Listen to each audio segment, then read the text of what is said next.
calmly. "He's already gone." We buried him in a small ceremony for close friends. A week later, she called again. This time her voice shook. "What are you doing to my life?"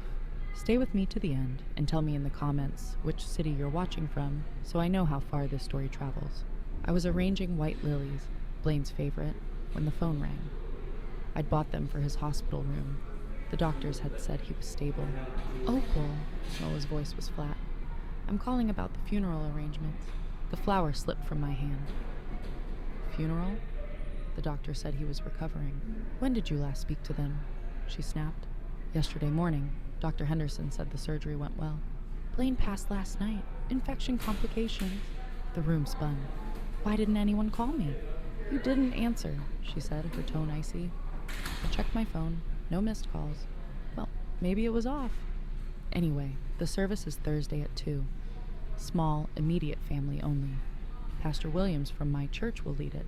Not Blaine's childhood church, hers. "Nola, please, I need to be part of this." "I've been thinking," she interrupted. "It might be better if you didn't come. Blaine wouldn't want a scene. A scene. As if a mother mourning her only child was a disruption. "He was my son," I said. "He was my husband," she shot back. "And where have you been the last 5 years?" "You hardly called. Don't act close now." Her words cut deep. I had tried. Birthdays, holidays, but plans always fell through. Excuses always appeared. Then another shock. "What about the children?" I asked. "What children?" Nola actually laughed. "We never had kids. We chose not to. The stories Blaine had told me, photos of children who weren't his, flashed through my mind. Why would he invent that life? "Look, Opal," she said briskly. "Thursday, 2 o'clock. Peterson's on Maple. If you come, keep it together. This isn't about you." The line went dead. I stood in my quiet kitchen, staring at the fallen lily. My son was gone, and I'd learned it like a detail on someone else's checklist. My hands shook as I dialed the hospital. "St. Mary's, how can I help you?" "I'm calling about my son, Blaine Morrison." "He had surgery 2 days ago." "One moment, I'll transfer you to patient information."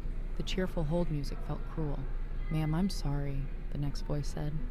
"We have no record of a Blaine Morrison in the last 6 months, and no Dr. Henderson on staff. Are you sure you have the right hospital?" I hung up, stunned. Had I imagined the name? Had Blaine ever told me where he was? Maybe the funeral home could confirm something. "Peterson Funeral Home, this is Margaret. I'm calling about the service for Blaine Morrison on Thursday." "Oh yes, Mrs. Morrison." "Everything is arranged just as you requested. Closed casket, small service, immediate family only. Will you bring the flowers, or shall we handle them?" "I'm not Mrs. Morrison," I said slowly. "I'm Opal Morrison, Blaine's mother." Silent. Then a startled reply. "Your daughter-in-law said you wouldn't be attending, that you preferred to grieve privately." "I'm so sorry." Preferred? As if watching my own child be buried would be harder than not being there at all. "The service is still Thursday at 2, correct?" Another pause. "Actually, she called an hour ago. It's been moved to tomorrow morning at 10. She said she wanted to get it over with quickly. Tomorrow. Less than 12 hours away? She hadn't even told me." I dropped the phone and sank into a chair, the fallen lily still on the floor. While I sat here, my only child would be buried, and the woman who had quietly pushed me out of his life would be the sole witness. Maybe that had been her plan all along. Sleep never came. I spent the night in Blaine's old room, surrounded by trophies and dusty photographs, replaying every slow step of our growing distance. I picked up a picture from his wedding day, Blaine beaming, Nola's arm tight around his waist. I remembered the conversation 3 days before the ceremony. "Mom," he'd said gently, "about the seating. Nola thinks it might be better if you sit in the second row. Her grandmother needs the front because of the wheelchair." I'd smiled through the sting. Whatever makes Nola happy. It was the first of many small concessions that added up to complete exclusion. Old calendars told the rest of the story. Canceled dinners, postponed birthdays, endless maybe next month excuses. Each one polite, each one effective. Page after page, the pattern was clear. I had lost my son, not in a single moment, but in a slow fade, until the day I realized he was gone, and I might never even know where he rests. Blaine's text told the whole story if I dared to look. 3 years ago? Love you, Mom. Can't wait to see you Sunday. 2 years ago, something came up. Can we reschedule? Last year, I'll call you later this week. The messages grew shorter, colder. 6 months ago, he called on a random Tuesday. Mom, are you busy? Never too busy for you. What's wrong? I was just remembering when I had pneumonia at 12. You stayed 3 nights in that awful hospital chair. You never left me. Of course I remember, sweetheart. I wasn't leaving you alone. A long pause. I've been thinking about good things lately. Then Nola's voice in the background. Who are you talking to? I should go, Mom. Nola's making her lasagna. Okay, honey, I love you. Love you too. It was the last time he said those words to me. At 3 a.m., I brewed coffee and thought of the warning signs I'd brushed aside. The birthday 2 years ago, I'd driven 3 hours with his favorite chocolate cake. Nola opened the door, surprise flashing to annoyance before her practiced smile returned. Opal, what a surprise. We're just leaving for dinner with my family. I could come. Meet them properly. Oh, it's a small table. You know how restaurants are. Through the doorway, I saw Blaine slip on his jacket. Mom, what are you doing here?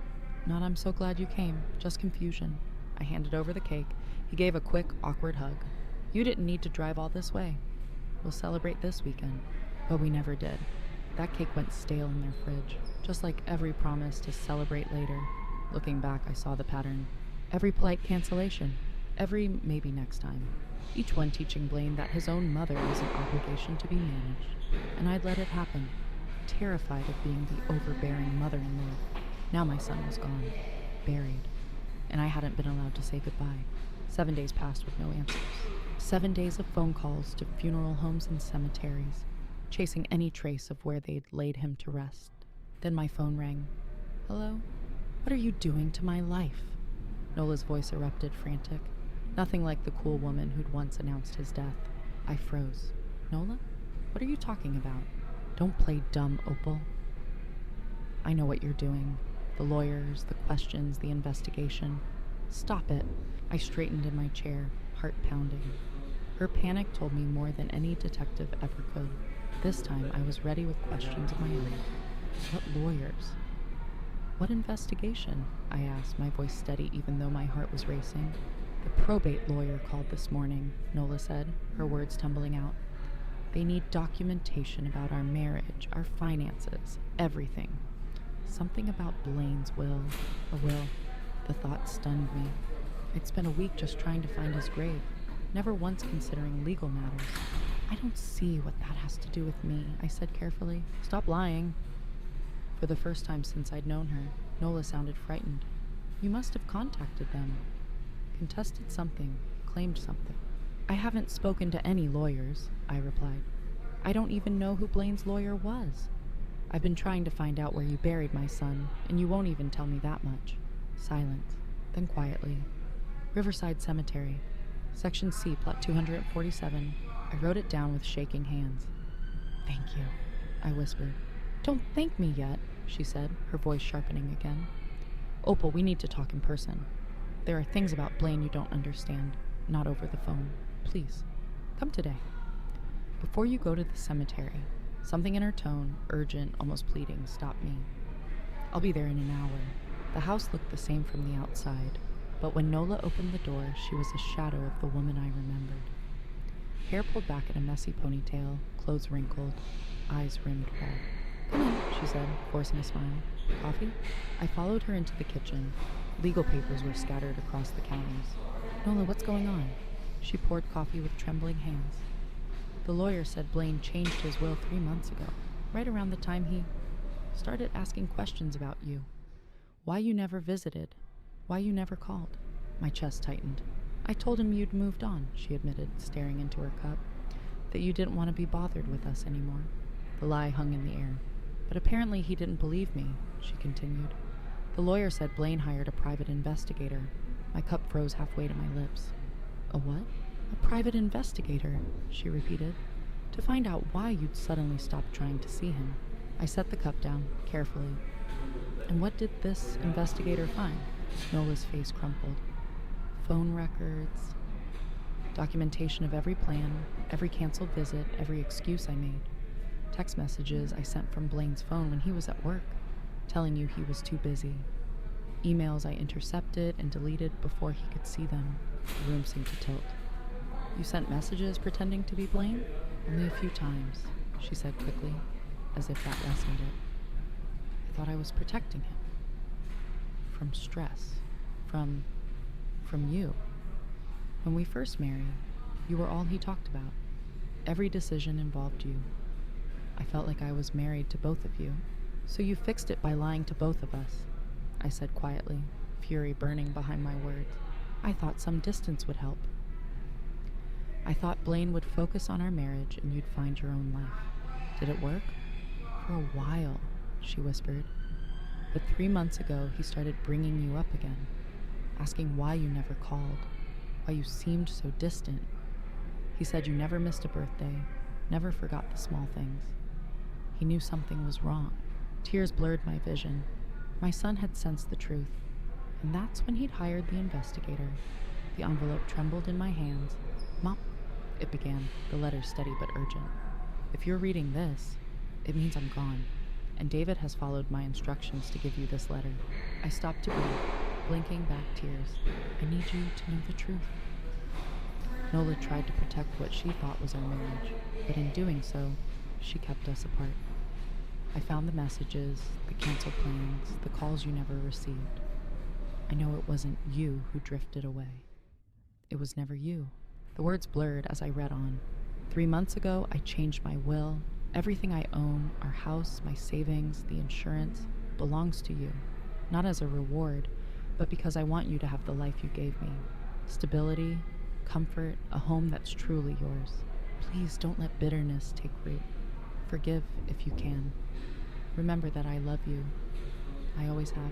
By the last line, my vision was a wash of tears. Love, Blaine.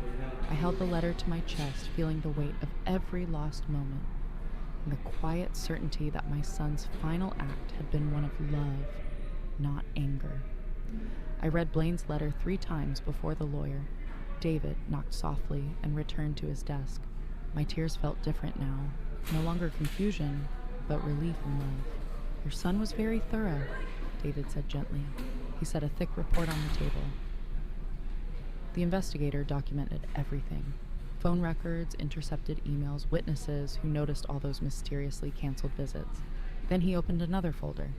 The estate is substantial, he continued. The house, valued around $300,000, savings of $180, and a life insurance policy of $500,000. Nearly $1 million in total, and it's all left to you. I felt the weight of it, not as money, but as proof of Blaine's trust. David slid a small envelope across the desk. Instructions for a safety deposit box, he explained. Your son wanted you to open it when you're ready. He even told me there's a key hidden in that old coffee can you kept for loose change. After all these years, he still remembered. What about Nola? I asked quietly.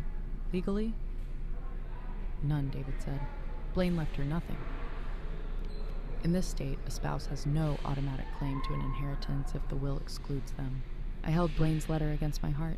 He'd left me a choice, whether to offer Nola anything at all, or to let the consequences of her actions stand. Outside, the afternoon sun spilled through the office window, warm and steady. For the first time in weeks, I felt that same warmth inside. My son's voice echoed in my mind. Live your life, Mom. Be happy. And for the first time since he was gone, I believed I could. Nola's voice was steady now, almost rehearsed.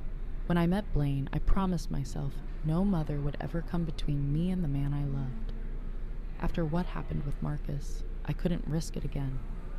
I know that doesn't excuse anything, but it's the truth. I studied her across the coffee table. So you decided to erase me from his life. I told myself I was protecting our marriage. Her eyes glistened. But I see now I was only protecting my fear. The room fell silent except for the soft tick of a wall clock. I thought of Blaine's letter, the careful words, the forgiveness he'd offered, even as he handed me the power to decide her future. Live your life, Mom. Be happy, Nola whispered. I can't change what I did. I can only say I'm sorry, and I'll accept whatever you decide. I set my coffee down and stood. This isn't about punishment, I said quietly. Blaine already chose how this ends. I just need to decide what to do with the life he left in my care. Outside, late sunlight washed the street in gold. In my pocket, the small brass key pressed against the silver bracelet, a silent reminder of the bond no one had managed to break. Tomorrow I would open the safety deposit box. Tonight I would carry my son's words with me. You did nothing wrong. Live your life and think of me with a smile. For the first time in years, I believed I could. The bank clerk left me alone with the cool steel of box 247. Inside a manila envelope and a small velvet jewelry box. I opened the envelope first. 3 letters, each in Blaine's careful handwriting, each dated months apart. The first, from 18 months ago, overflowed with confusion and pain. He wrote of missed calls, unanswered texts, the slow distance he couldn't explain. He wondered if he'd done something to drive me away. Reading his words felt like stepping back into every lonely night I'd spent thinking the same. The second letter, written a year later, was different. Calmer, almost eternal. He described hiring a private investigator, how he'd begun to suspect that the silence between us wasn't natural. He promised he would uncover the truth. The third was dated just 6 weeks before his final surgery. In it, Blaine told me he'd confronted Nola, that she'd finally confessed. He wrote of his heartbreak and his hope that one day we would be together again, truly mother and son. If you're reading this, Mom, he ended, I want you to know you were never the reason for our distance. I love you. I always have. I pressed the letters to my heart, tears falling freely. But they were tears of recognition, not regret. Our bond had never been broken. Only then did I lift the small velvet box. Inside lay the silver bracelet I'd given him for his 16th birthday. The words my son, my pride, my joy engraved inside. He'd kept it close all these years, even as Nola tried to erase me from his life. I left the bank carrying Blaine's letters and bracelet, the true inheritance he'd meant for me. The house, the savings, the insurance, those were only details. This was the real gift, the certainty that my son's love had never wavered. Outside, late sunlight spilled across the sidewalk. For the first time in years, I felt that same light inside me. Whatever decision I made about Nola, mercy or justice, I would make it with Blaine's words in my heart. Live your life, Mom. Be happy. Think of me and smile. Nola stared at the photo album, tears streaking her face as she turned each page. Every picture was a moment she'd never truly shared with Blaine. Moments she'd tried to erase. I kept my voice calm. This is the boy we married. The man he became because he was raised with love, not control. Family means supporting one another, not cutting people off.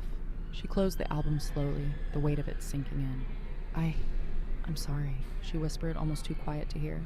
I stood, feeling Blaine's letters against my heart. You don't have to say it to me, I said gently.